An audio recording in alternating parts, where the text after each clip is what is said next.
Hey folks, Zach Osterman here. I'm Insider Indianapolis Star. He's Mike Niziolek, Bloomington Herald Times. This is Mind Your Banners for Thursday, January 18th, Thursday evening, January 18th. We are all anxiously waiting to find out if our children will be going to school tomorrow, Mike, or if we will be getting the anywhere from like a half an inch to possibly apocalyptic snow that it seems like the forecast can't decide what exactly we're waiting on. Indiana, I would imagine at this point, is already in Madison, scheduled to face Wisconsin on Friday night.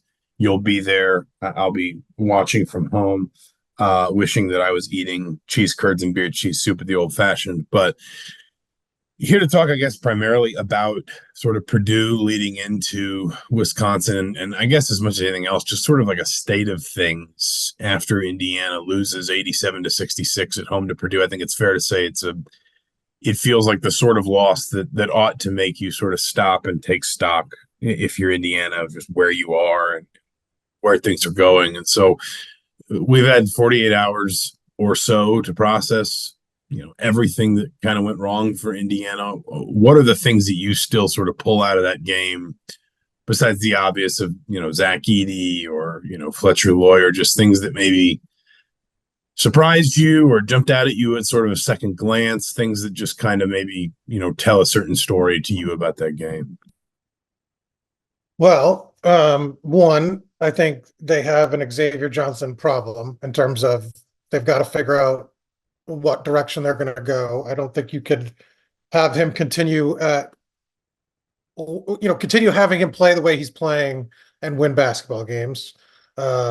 Two, um, the team still seems like there's no identity to this team, and it felt like Mike Woodson wanted to use the non-conference portion of the schedule to figure that out. We're now into the conference schedule, and it doesn't feel like this team is ever going to coalesce. I feel like that there's a lot of pieces, but it wasn't a well-constructed roster. And I think that shows every time they play tough competition or teams that are more well-balanced, more well-rounded. You could see the discrepancy in sort of like, man, if Indiana had two more shooters instead of some of the pieces that they have, instead of, CJ Gunn or Anthony Walker coming off the bench, this team would be a lot more dangerous. Or man, they really could have used a veteran in a different way, as opposed to they had Xavier Johnson and Trey Galloway as the two starters, but they really could have used another, I don't know, veteran piece, in addition to what they got. It just feels like there were missed opportunities in the construction of the roster that I think are sort of holding this team back. It's not a bad team, but I don't think it's going to reach the potential that Mike Woodson hoped. And I don't think that, fans are ever going to be happy with this season based on what we've seen so far. That's, I mean, I don't know. Do you disagree?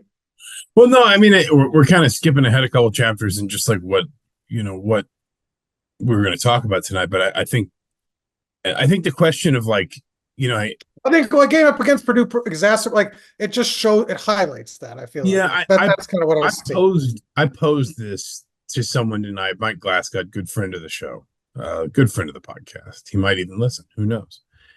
I said I think I've gotten to a place with this team where there's a part of me that cannot help but feel, and I'm sitting here sort of staring blankly at the Purdue box score while I say this. Can't help but feel like this team isn't as far away as maybe its fans think it is, but in the same beat, I'm not remotely convinced it'll ever get where it needs to go. Like, does that make sense? That like I think this because I think that it's missing a piece it doesn't have to get over. Like, I think it has a good collection of talent. It's just not the right collection to what get like to what that. is it? So the question is, what is the piece that it's missing? Because like, listen, you could say, oh, it needs more shooters, but like, number one, a number of guys have been shooting the ball better lately. The Purdue game didn't quite show it. Maybe we can have a conversation about Rutgers and Purdue and whether guys are hitting threes when they need to versus when maybe the pressure's off a little bit. But you can have a guy that hits 40% of his threes that's an absolute zero on defense and doesn't rebound. And I don't know that it makes this team like head and shoulders. Like what is the thing that takes this team up a level? Because basically, like my kind of argument when I was talking to Glass was I think that there are as many signs as there have been at any point in the season that McKenzie Mbako is starting to figure it out. He's really good against Minnesota. I thought he was really good against Purdue, and actually, basically, you saw him for 25 minutes. He had the foul trouble. Mike Woodson said afterward, which is not like him to just kind of sort of openly question his own decisions in publicly. He said afterward he probably should have brought Mbako back in. I think he played nearly all of the second half, if not all of it. Mbako did.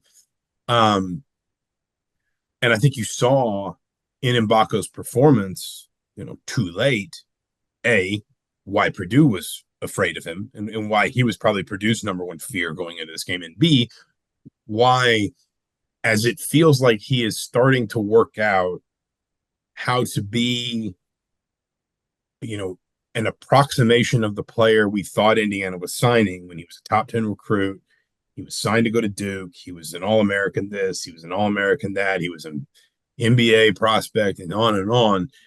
As Mbako sort of begins to more fully form into that sort of player, I feel like that could be what Indiana's missing, in the sense that he can hit threes.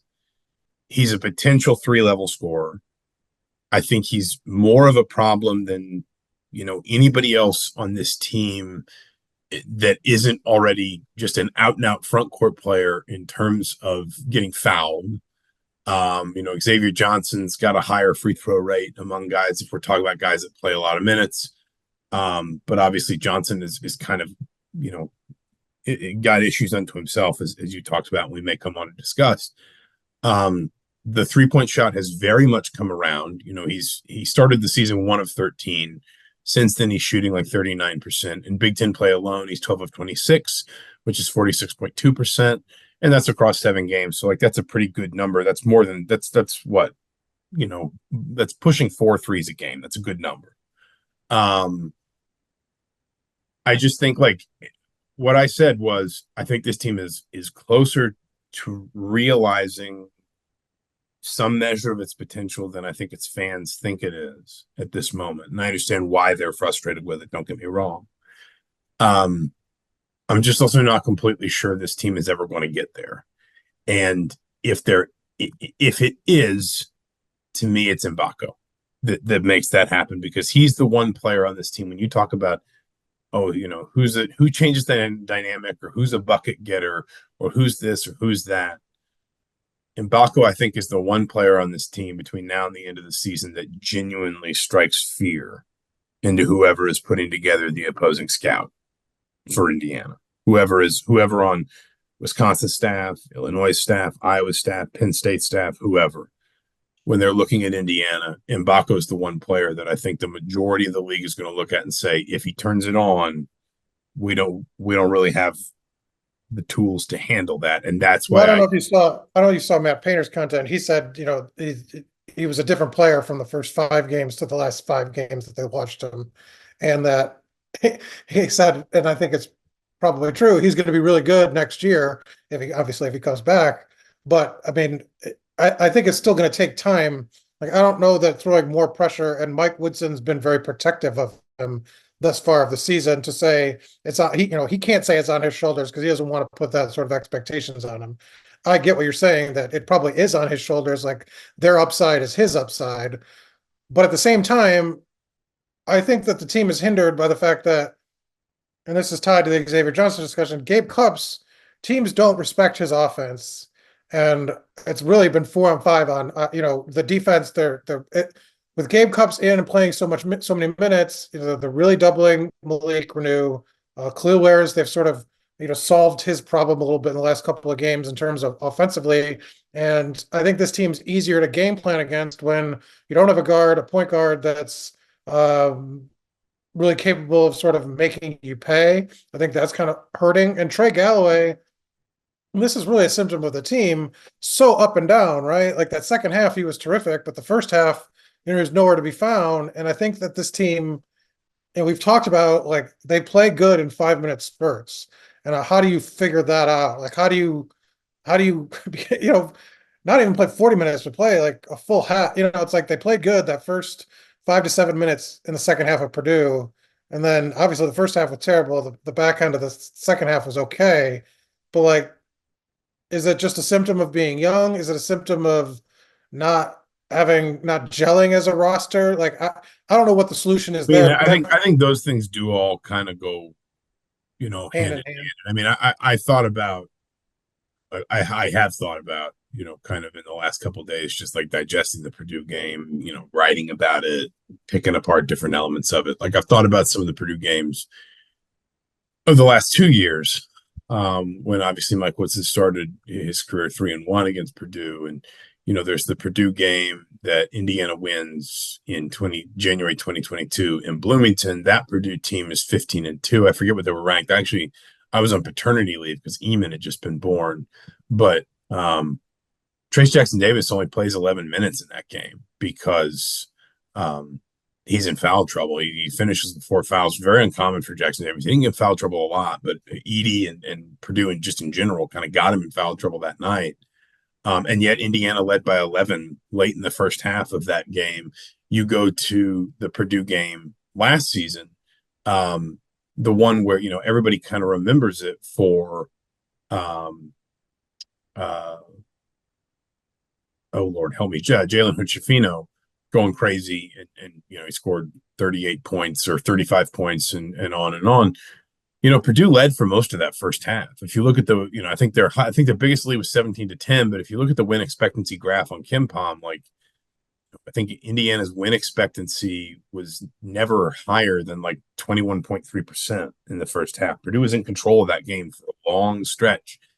And, basically Indiana just kind of pulled it, just like stuck together basically. And when you say stuff like that, you think, oh well, this team doesn't stick together. They don't like each other. There's no chemistry. They're all a bunch of individuals. Well, no, but it's different when it's Trace Jackson Davis and it's Race Thompson who've played 10,000 basketball minutes together, and it's Miller Kopp who. I know people I don't know if people rolled their eyes at this statistic or not, but when like he became like basically the most he played the most games of any Big Ten player ever last year because he had the fifth year.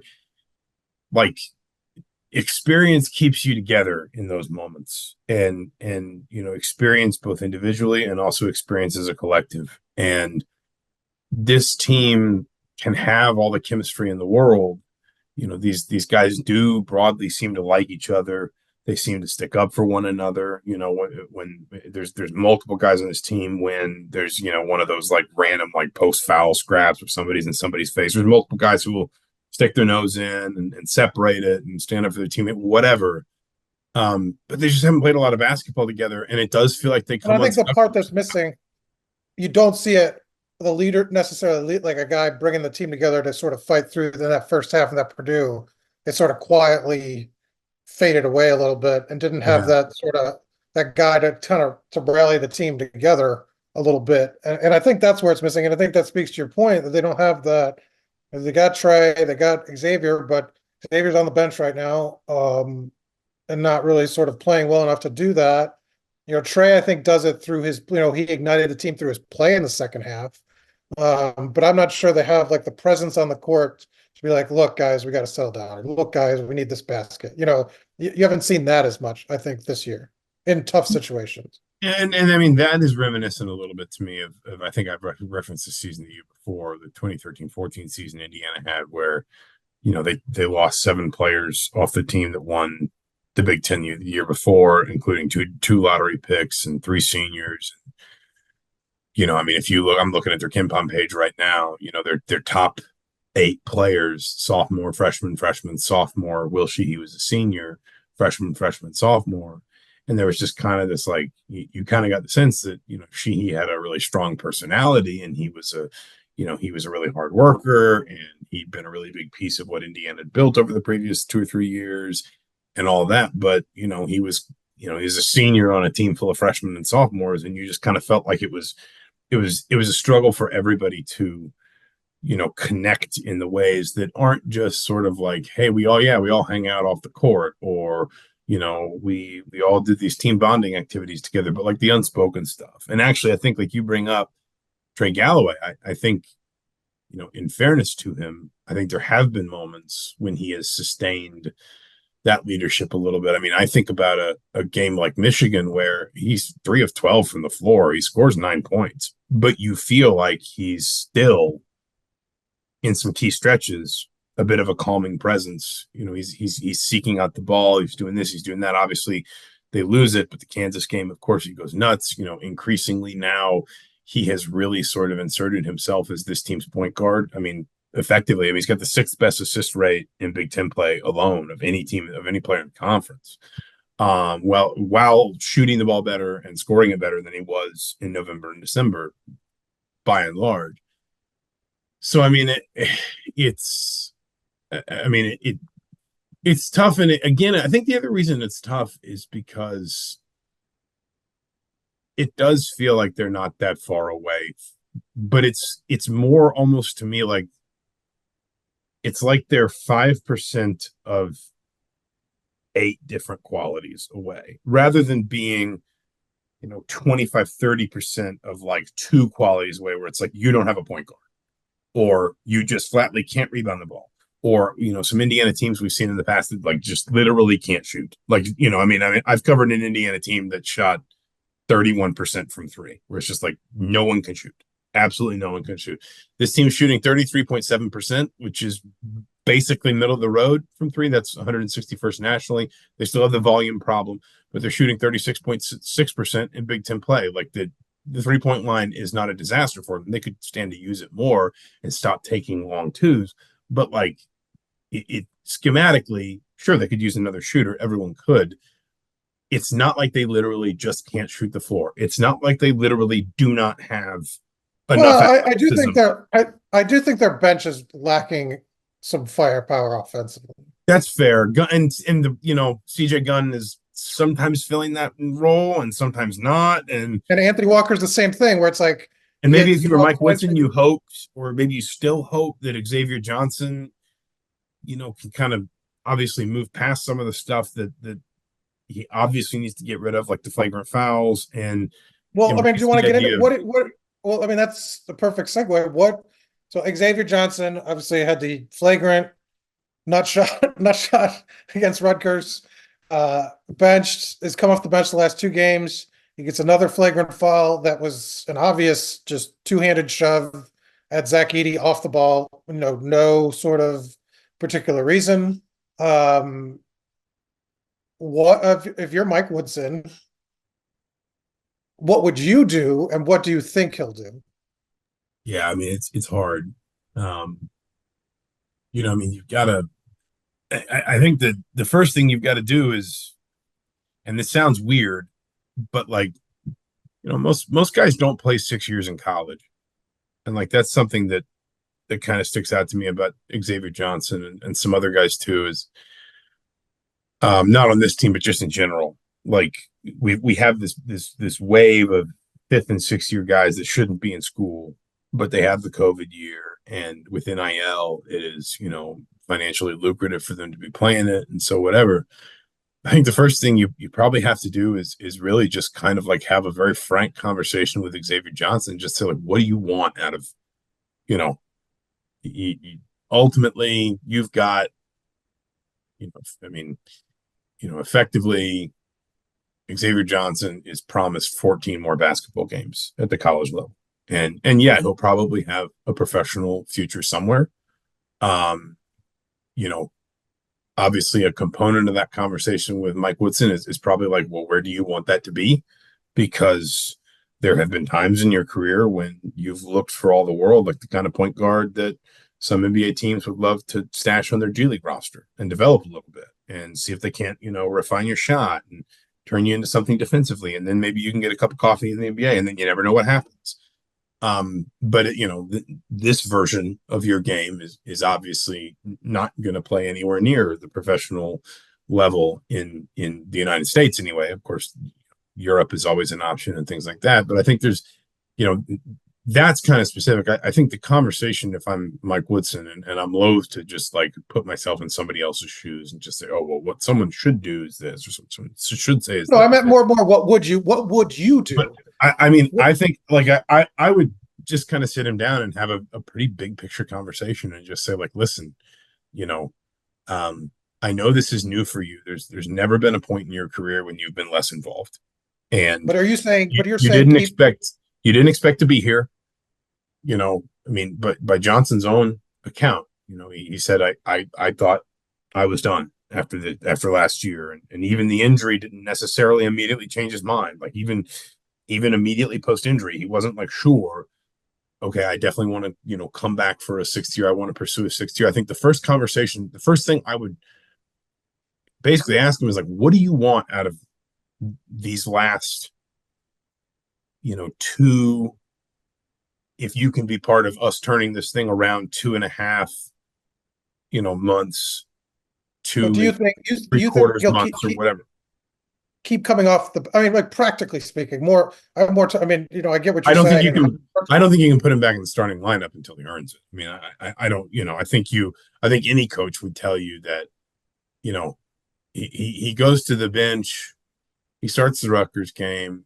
He plays 23 minutes. He's thrown. He gets when he's ejected. He has 2 points. He's 1 of 4 from the floor with a rebound, 2 assists, and 5 turnovers. The next 2 games after that, he is 0 of 7 from the floor with 2 free throws, 3 rebounds, an assist, 4 turnovers, a block, 3 steals, 4 fouls, and another flagrant. I mean, I think as a coach, you feel like you lose the authority or the respect or whatever with the rest of your group if you just say, yes, that's good enough for you to go back into the starting lineup, especially when I recognize, as you say, Gabe Cupps has, struggled a bit in his offensive game. And actually, I would kind of point to, I mean, his turnover rate's not great. And he's clearly got to kind of find ways to impact the game beyond just scoring. But like Cupps has worked hard for you. Cupps has given you some strong yeah, it defensive. was never a question of. There's no, And his there's, defensive effort is as good as anybody on the team. So I mean, like yeah. I get that Um, part of it. so It's not I saying he's just, I not think, I deserving first of of all, the like, job. I think you say, like, I recognize this isn't where you wanted to be in terms of coming off the bench halfway through your a sixth year of college you didn't think was ever part of your future, but you are at the moment. And what do you want out of that?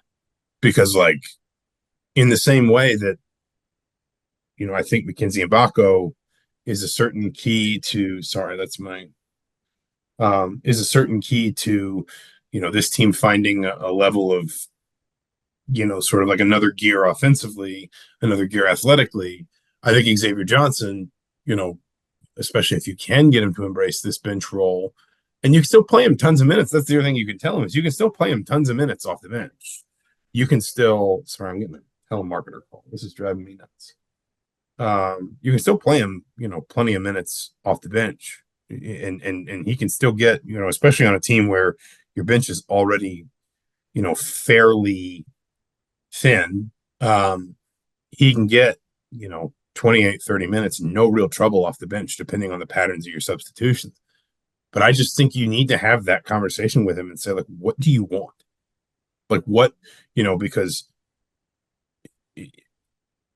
if I'm Mike Woodson in this scenario, I say I don't think I have to tell you that this isn't good enough, and that Well, yeah, I mean, I think we and need that under any circumstances, the performance, the decision making, what you're doing offensively, what you're doing defensively, what you're doing in front of the referees, like, it's not enough. Like none of it meets the standard, and really, as a sixth-year player, you probably know that without me even telling you. So, what do you want out of the next 2 months of your basketball career? Because after that, you are cast out into the professional side of this, where it is ultimately a business decision. And yes, you won't have to go to school, or you won't have to go to class, or it'll be something different probably. Like, I think some guys just are ready for like a different challenge sometimes when they move on from college. But you know um the flip side is, if you perform like this in a professional setting, a team might just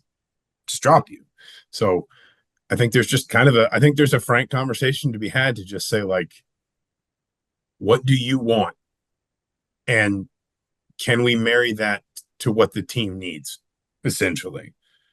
Well, For and there the needs to be some urgency, right? Like he can't, Mike Woodson can't afford two more games like that from Xavier Johnson and just give points away when he's on the floor. And I think it's a sort of a pivotal decision. He is a 6 year player and he's a captain, co-captain. And so I think there's some urgency on both sides to sort of say, Xavier's got to not just be there, but he's got to, contribute and show some urgency, show some fire. And it's ironic that like the day, like 2 days, it was after that Ohio State game where he looked really, really good and had those quotes where he's like, I gotta, not having a turnover in that game was like a badge of honor. Like this is the games I gotta have from now on out. My veteran status means something and I gotta make smart decisions. And then it's gone the other way on him. So yeah, I think it's like a big time deal because he's shortened Mike Woodson. We've talked about how he's kind of shortened his bench quite a bit. And Xavier Johnson is getting, he got decent minutes off the bench even, last game against Purdue, despite everything, but like he's got to play better. Like they can't continue that 2 weeks down the line, right? I mean, it's just not feasible. Well, that's where I come back to, like, listen, and I know we joke about the whole like must win thing and everything, but like a game like that does need to be a bit of a soul searching moment for you as a team. Like, a couple years ago, Indiana beats Purdue. It's January 20th. Indiana beats Purdue. They go 14-4, 5-3 in the conference.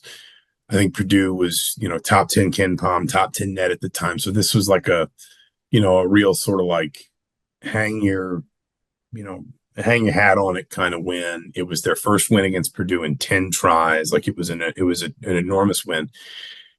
And then 3 days later, Michigan came in and shot 11 of 17 from three.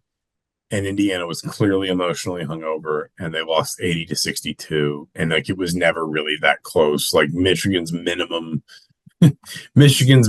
win probability on Kim Palm that afternoon was 27.3%.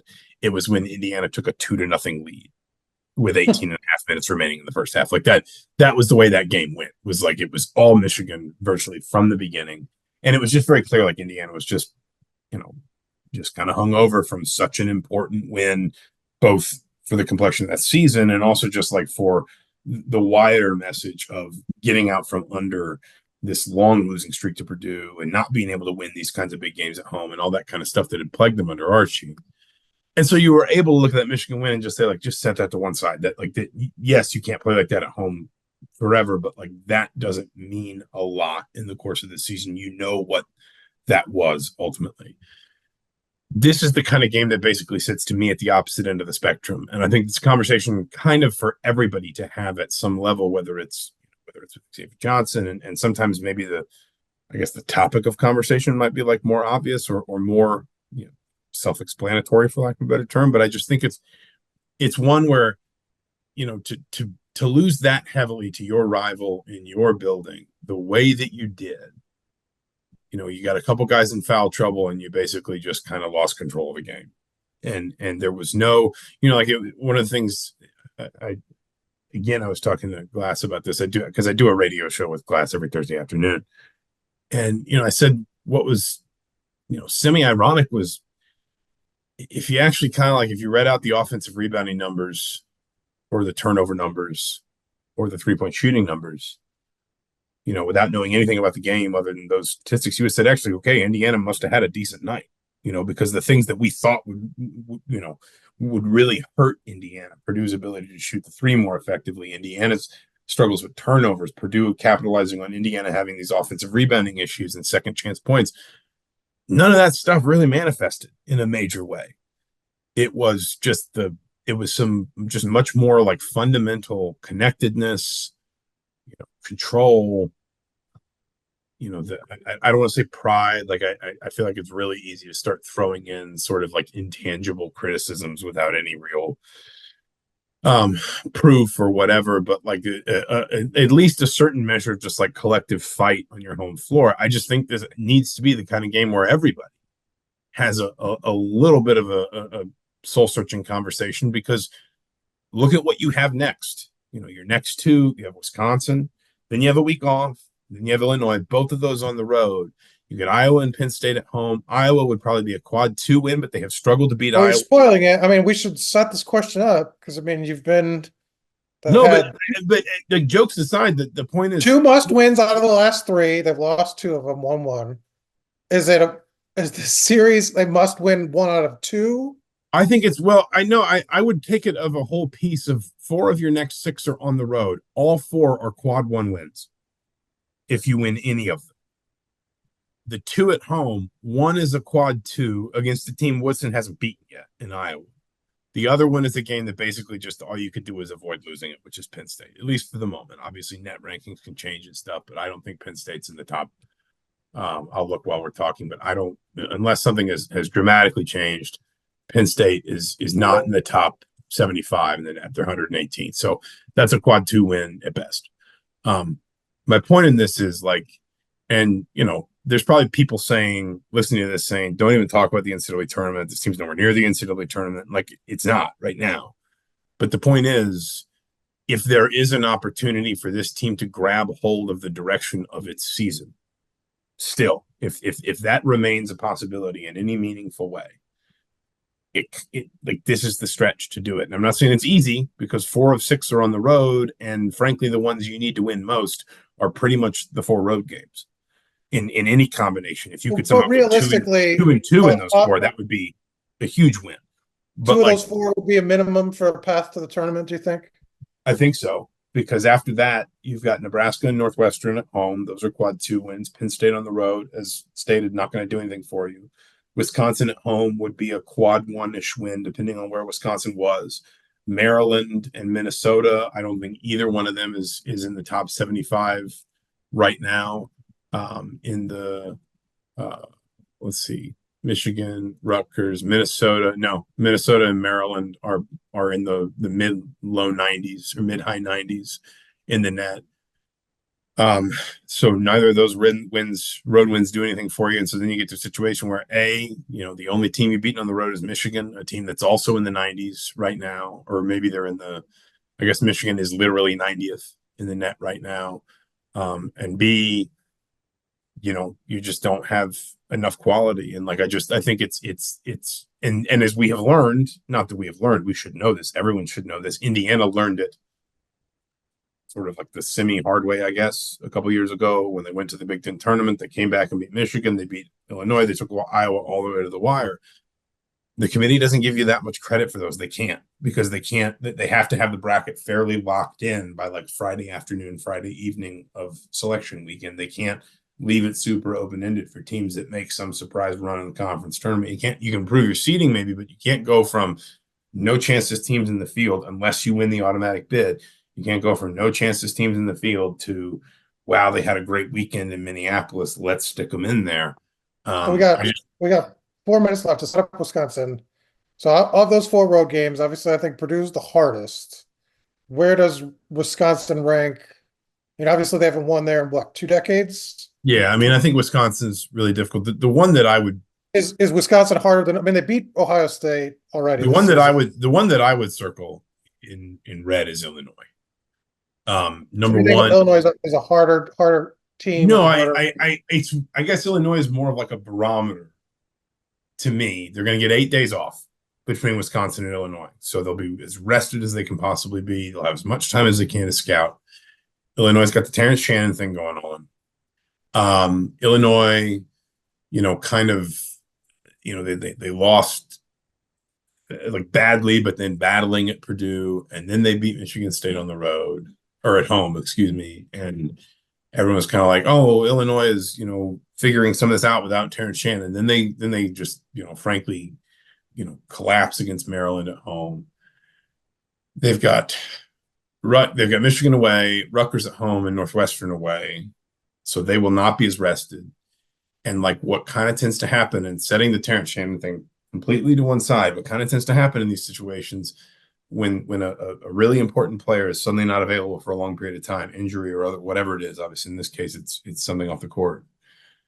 like for a couple games, 3 games, everybody elevates their play. Your blood's up. Everybody feels that sense of urgency. Everybody's a little bit sharper because they know, so and so's not around. And there's no scouting report on you because your scouting report was so heavily influenced by this player that's not available. And so it takes other teams a little while to figure out what you are and what you look like without that player. And I just think, like, it's hard to expect Indiana to win at Wisconsin. Like, they haven't done it since 1998. If they did, obviously it would be a huge win. Penn State probably didn't do them many favors by waking Wisconsin up with that loss midweek. But that Illinois game, to me, like, if there's an opportunity, that's it to me. And that's the one where, let's assume they lose at Wisconsin, like, you kind of look at it and feel a little bit like it's high noon for this team's opportunity to really gain control of its season again. So I'm putting you down for a not must win for Wisconsin, but must win for Illinois. And you could There you change your go. answer for Illinois in a week, but that's what we have right now. If they beat Wisconsin, then that was a must win. You can't. No, retroactive does not work like that. No, you can't do that. No. Let's leave it there for the night. He's Mike Niziolek. I'm Zach Osterman. This has been Mind Your Banners for January 18th, 2024. We'll be back next week. We should probably start blending in a little football and some more women's basketball chat into this, but with the week off, we'll probably find some time. Thank you all for listening. We'll talk to you soon.